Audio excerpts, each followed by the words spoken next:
Hi everyone and welcome to our channel. Border crossings have reached a 21-year high, according to figures from U.S. Customs and Border Protection. U.S. immigration authorities last month detained more than 200,000 people for the first time in 21 years.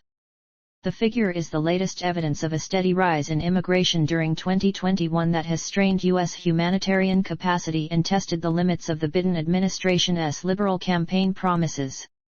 U.S. Customs and Border Patrol, CBP, apprehended 212,672 people in July, according to data released on Thursday, including an all-time record 19,000 unaccompanied minors. The total is a 13% increase on June's figures. The causes of the surge are numerous and interrelated, ranging from the partial rollback of restrictive Trump administration policies, to the pandemic, to longer-term forces like war, climate change, and regional instability. It is complicated, changing, and involves vulnerable people at a time of a global pandemic, Homeland Security Secretary Alejandro Mayorkas said during a press conference on Thursday. Migration numbers usually drop during the summer, but the pandemic and its resulting economic devastation seems to have offset this effect. At the beginning of 2021, the Biden administration rolled back some of the Trump administration's most onerous immigration restrictions like intentional family separation and the Muslim travel, while keeping others. It hung on to the Trump-era Title 42 program, which used the pandemic as a justification to immediately turn away most border crossers, even those seeking the legally protected human right of asylum. More than 45% of the total apprehended in July were turned around under Title 42.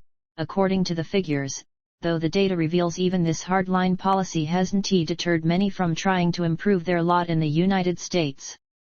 27% of those held in July had at least one previous contact with authorities. The administration has offered some carve-outs from the border shutdown for all minors crossing alone, as well as a limited number of families. The American Civil Liberties Union recently revived a lawsuit against the Biden administration, after the president announced in August he was extending Title 42 indefinitely. The United Nations has also condemned the US's recent practice, begun last week, of flying some of those denied entry under the policy back to southern Mexico.